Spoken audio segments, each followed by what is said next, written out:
Hello everyone, Caren Glasser here, and welcome to this episode of The Passion Point. This is the show where we follow passionistas from around the world who are following their passion, making a living, doing what they love. And today, I'm really excited. This is one of my mentors, somebody that I have been following and learning from for many, many years. His name is Eric Lofholm, and he is a master sales trainer. He's the guy you go to when you want to learn how to sell. He's trained tens of thousands of sales professionals nationwide. He is the president and CEO of Eric Lofholm International Incorporated, an organization that he founded to serve the needs of sales professionals worldwide. Some of his mentors, and who he has actually been trained by, is Anthony Robbins, Dr. Moine. I mean, you're connected, you know what you're doing. I am just so honored and so blessed to actually know you. You've spoken on my stage before.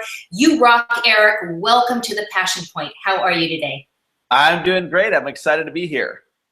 Well, as you know, as I mentioned, I've known you for quite a while, and I was thrilled when I first had you on the stage many years ago. And here you are, and you were doing some incredible things. And I like to start the show by doing a definition of passion. Now, Webster's dictionary says that passion is defined as an intense driving or overmastering feeling or conviction. That's what Webster's dictionary says. What does Eric say?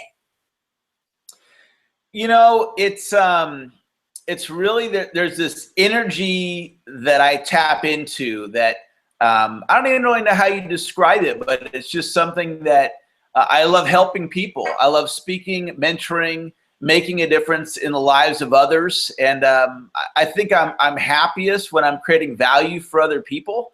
And I was able to find a profession where I could live that expression of myself on a daily basis. So let's just jump right in. Let's talk about your story. I mean, did you just wake up one day when you were 3.5 and say, I'm going to be a sales professional? I probably doubt that. Tell us your story. How did you get to where you are today? And let's inspire some people out there. Yeah, you know, I don't think anybody dreams in high school of going into sales and the ups and downs of being on commission. We just kind of drift into sales for most people. I ended up going to work for a multi-millionaire real estate investor named Dante Perano, and it was in my early 20s. I went to work for him to be around a multimillionaire and associate with him, and he said, the job I have for you is sales. So when I got there, I'd never been trained in sales, never done sales before. I was the bottom producer for an entire year. So if any of you watching, if you've ever struggled in sales before, I understand, because that's exactly where I was. And I was told that I had one more month to hit my quota at the end of my first year. I was going to be fired. So my back was against the wall, and I wanted to keep the job because I wanted to maintain my association with this very wealthy individual. So I started looking for answers, and I met my first sales mentor, Dr. Moine, and I received professional sales training for the first time in my life. And with that training, the next month I made the quota by one sale. The month I was on quota probation, I did 10,500 in sales, and the following month I did 51,000. So I went from worst to first in 60 days, and I've never looked back. I've gone on to do millions and millions of dollars in sales, and now what I do professionally is I teach other people how to do the same thing. Well, and you do it quite well. And I know you have lots and lots of books to your name. I was saying to you before we started today, I'm reading through one of your books for a second time. I'm one of those people that underlines and highlights and does all that, your systems book, which is basically about sales. And I used to say, I suck at sales. I mean, that's what I used to say. And I still don't do very well at it. But I have noticed that by following it's very simple what you put out there. It really is. I mean, it follows a system. And the book. Tell us about the book, and tell us what do you say to people when they say, I'm not in sales? Because I have a feeling about that. What do you tell people when they tell you, oh, I don't sell? Yeah, it's the thing about selling. Anybody can learn it. Anybody can get better at it. You could not convince me otherwise. And selling is simply a style of communication that increases the likelihood that the other person says yes. So if you think about like the skill set of typing, why would somebody want to learn typing? Well, if you're on your computer, it makes your life a heck of a lot easier if you learn typing. If you need yeses in your life, it makes it a heck of a lot easier if you understand the art and science of selling. So if you just think about sales as it's a skill set I can learn that increases the likelihood that the other person says yes. And we actually use sales in management. If you have a team of people that you're managing, we use sales in parenting. We use sales in our relationships with our spouse or significant other, our family. We use them in business. If you're fundraising for a community project, we want yeses. And so the discipline of selling can help you in all of those areas. And the good news is there is a system. I didn't invent the system, but I'm a great teacher of it because I've internalized it. My natural gifting is teaching. So when I do hangouts like this, I find people that could benefit from wanting to improve their sales, and I just teach them proven ways to do it. So I know one of the things that you talk about a lot is sales scripting. So what is sales scripting? And I want to lead into this program that you have starting out actually this afternoon. What is sales scripting and what is sales scripting mastery and why is it so important? Yeah, so my mentor, Dr. Moine, he's the world's leading expert on sales scripting, and he trained me in this discipline. So my company now trains more people in scripting than any other company in the world that I'm aware of. And when you think of scripting, it's really about preparation. Selling is a very intentional style of communication. And this is one of the challenges for people that they have resistance to selling. If you have resistance to selling or have a mindset, I'm not good at sales, it's really, really shooting yourself in the foot, because if you ever needed to borrow money from a family member, maybe you had a circumstance come up and you needed to borrow money, you were very intentional, right? You went to meet with them and you were there to get the money, and you were going to tell them your story of why you needed the money, and you were certainly not going to go and forget to ask. That's not a possibility because you were very intentional. And selling is the same way. We want to be very intentional. It's the style of communication of sales is an intentional style, which at the highest level, if you want to be the absolute most powerful and persuasive that you can be, it's about preparation. So this is where the scripting part comes in. Human beings respond in predictable ways. And there are certain presentations that we give over and over and over and over and over again, like a real estate agent who's doing a listing presentation in a home. If they're a professional real estate agent, they do 2, 3, 4, 5 of these a month. And so they want to prepare that presentation in advance, be very intentional that they're going to go in and get the listing. And with the principles that I teach a real estate agent or anybody that needs more yeses with scripting, preparing in advance what you're going to say can significantly increase the likelihood that the other person buys from you or agrees or signs your contract. Well, and when I first started, learning from you about that was so foreign to actually write down what you're going to say and practice it over and over and over again so that it becomes very, very natural. Is that just something that people are resistant to, actually practicing something that they just think, is supposed to come easy? Is that a resistant thing? Well, scripting is not intuitive. If it was intuitive, everybody already be doing it. So you've got this new idea, which people resist new just because it's new. A lot of people just say no to something because it's something that's different. And then there's this whole thing about selling. So many people are uncomfortable with sales. So now we get into sales scripting, which are sales techniques. And it's like, well, if I'm resistant to sales, I'm probably going to also be resistant to sales techniques. So it starts with selling is just simply about helping people. That's all it is.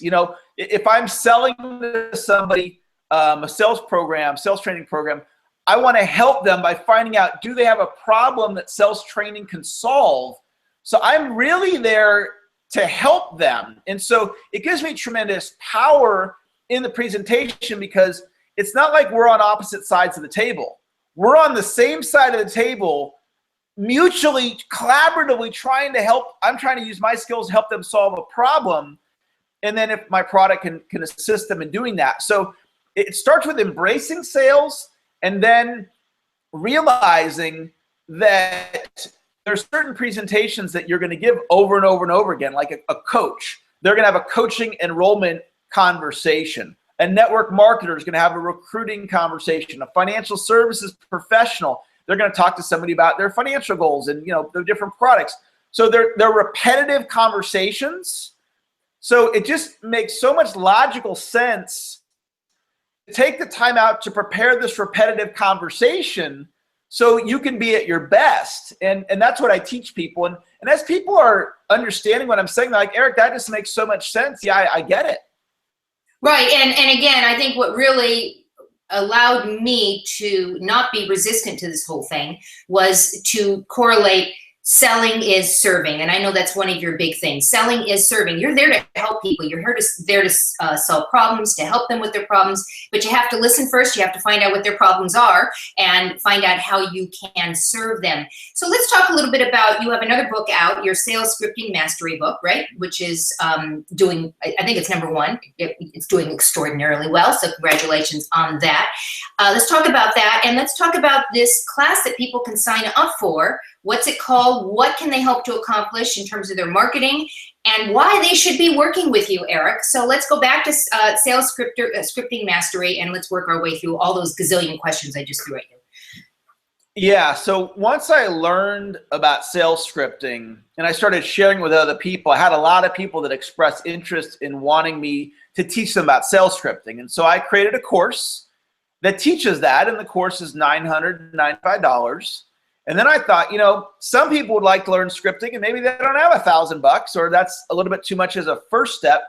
So I after 3 years of working on this book, I put together the Bible of sales scripting, the most comprehensive book ever written on the subject of sales scripting. It's called Sales Scripting Mastery. And we just recently launched it in a Kindle format on Amazon.com. And we're waiting to release the paperback version because we're shopping it for a publisher right now.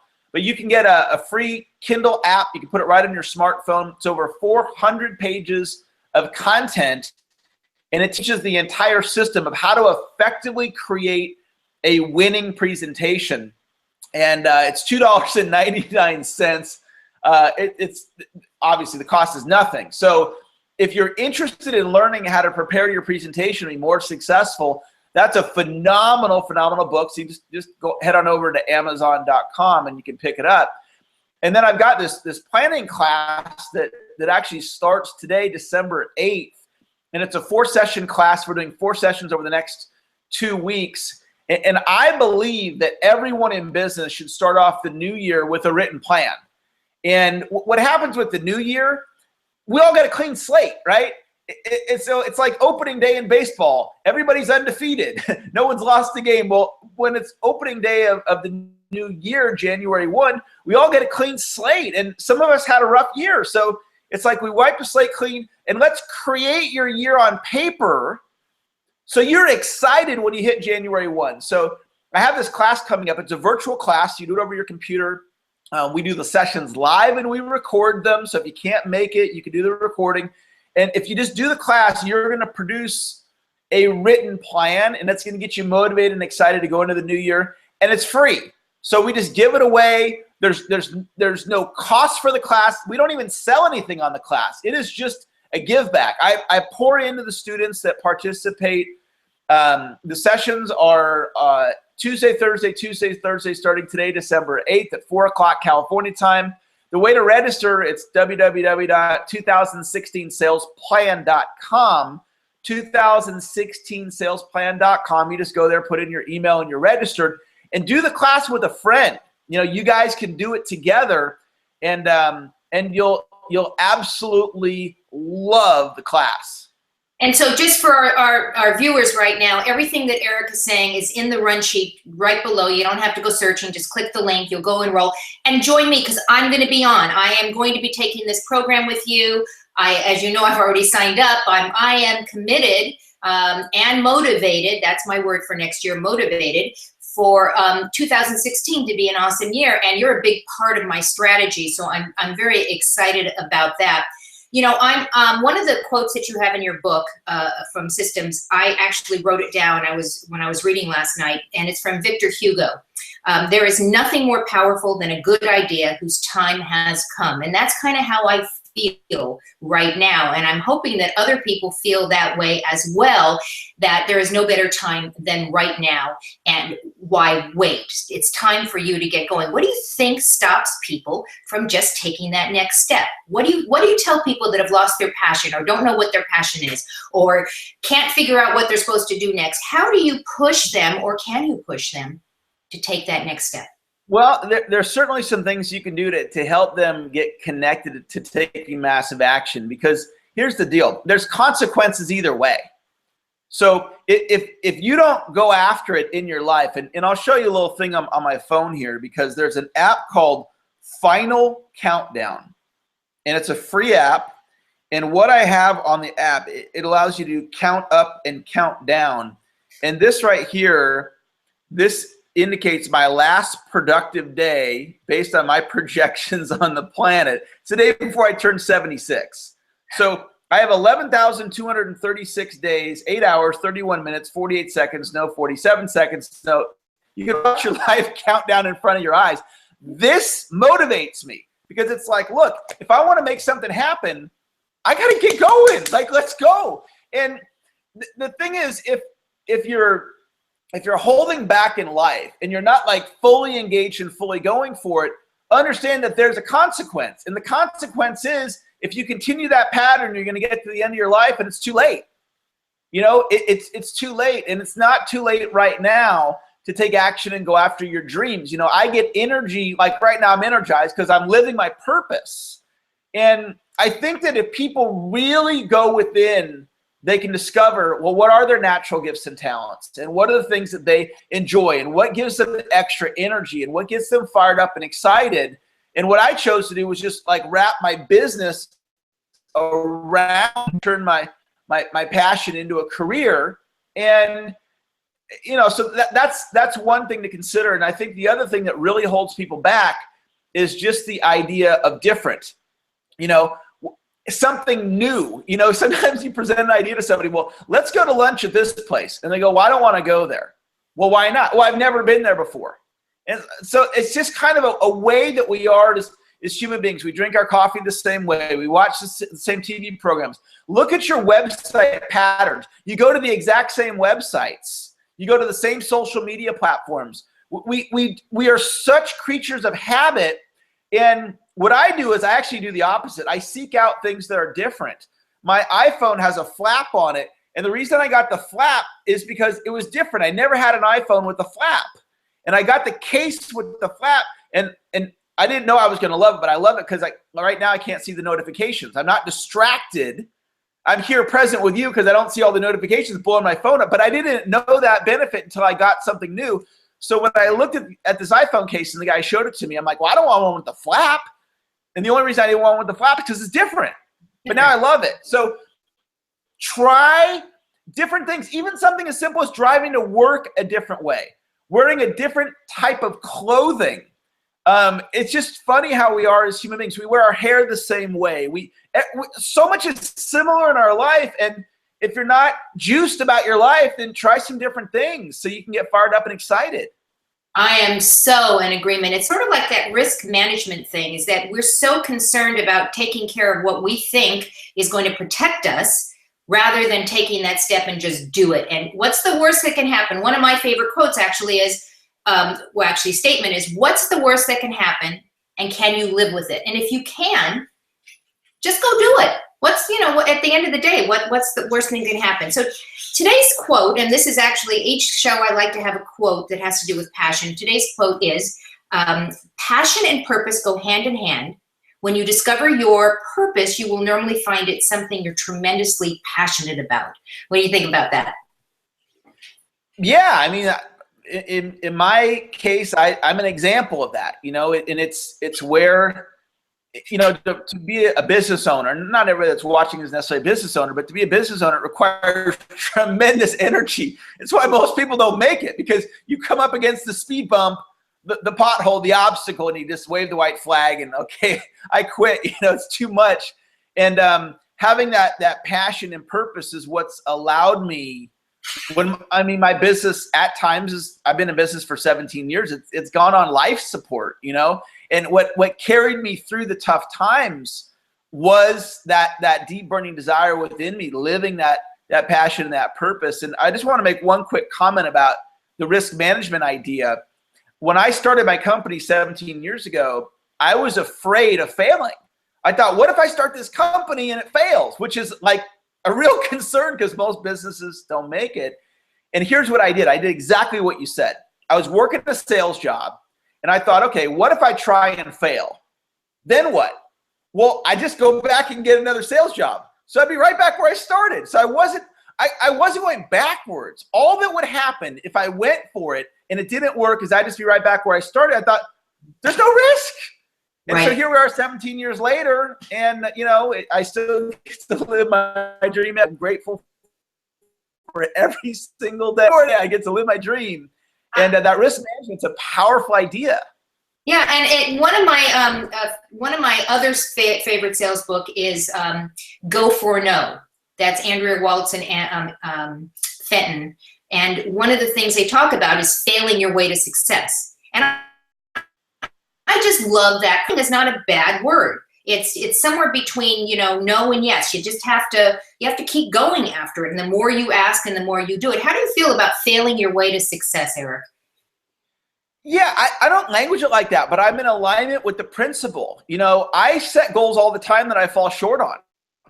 And I have had many, many, many setbacks. And, I was with my 10-year-old daughter. We were at the gym yesterday working on her basketball shooting. And my view on it is, Sarah, it doesn't matter if the ball goes in the basket or not. She's all excited, of course, when it goes in, it gives her that instant gratification. But right now, it's just more about the reps. It's more about her just getting the experience. And what I tell beginning public speakers, because I've trained a lot of them, get to 10 talks as quickly as you can. It doesn't matter what happens in those first 10 talks. Same with a coach, so many different examples of that. And so I think we're just so results conditioned. Oh, I've got to get this certain result from the speech, from the whatever. Well, results I'm not even going to try. And I don't think of it like that. If you want to harvest, you have to plant seed, and you've got to just put forth the effort. And there can be a lot of failures along the way. So I do stuff all the time where I fall short, and I don't even care. It doesn't bother me at all. Well, that's one of your sales strategies, is planting the seed, right? Is putting the idea in the prospective client's mind as you go down that sales journey. So, I mentioned a lot of quotes, and I actually took one of yours that you like, but is there any quote that right now is kind of speaking to you that you'd like to share with our audience? A quote that I just love, and I've said it already, is selling is about helping people. And when you look at it like that, it literally, any resistance you have to sales, because if you think, well, sales is arm-twisting, it's manipulative, it's this, well, that all creates resistance. So forget what you want. Selling is about helping people. And so space, and you're just with the person and you're helping them. And then, of course, you're going to deliver an effective sales presentation, but you're there. Your beingness is all about helping, and they'll feel that. That's one of my greatest assets in business, is people feel my caring. They know I'm not going to sell them a product that's not going to help them. They can feel my sincerity and my compassion, support, and encouragement. And so if you just step into that beingness, that selling is about helping people, it could literally create a breakthrough for somebody listening right now. Absolutely. And I know you have a lot of coaching programs that you have, in addition, coaches that work with you and for you to work with your clients. You have a program called Silver Protege, you have Gold Protege, Platinum Protege, and then Diamond, I believe. And these are all programs that people can get involved with. But you have books, you're free. I can't even believe that you're doing this in the next couple of weeks.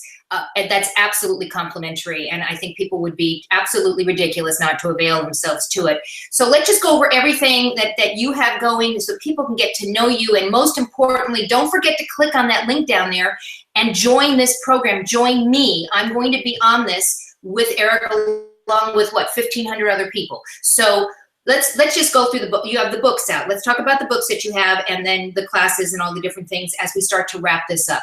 Yeah, so Amazon.com, I have an author page. I have 9 books up there. The 2 core sales books are The System and Sales Script. I got the 2016 planning class at, and you have the link there that you guys can all see. That's a great free class. I've got a great YouTube channel, youtube.com/sales champion, the number 1. Of course, YouTube's free, so you can go and watch those, totally free, no charge for that. I'm very active on Facebook. I love engaging on Twitter, so it's twitter.com/Eric Lofholm. Find me on Facebook. I'm all over social media. And then I do have these protege programs, which it's university-style curriculum learning. So you can train anywhere in the world on your smartphone or computer. Very, very affordable programs. If after you've had a chance to experience this and you want to work with my training programs, they're outstanding, and they do a great job of providing a college-level training for you. Well, Eric, it has been an absolute delight having you on today. I feel very honored that you've taken the time. I know you're crazy, crazy busy. I want to thank our audience. I know that you all have a choice as to how you spend your time, and I want to thank you from the bottom of my heart for spending it with myself and with Eric today on The Passion Point. So as we say every single week, make sure you go out and give somebody an awesome day, and I'll see you next time on the next episode of The Passion Point. Goodbye, everyone.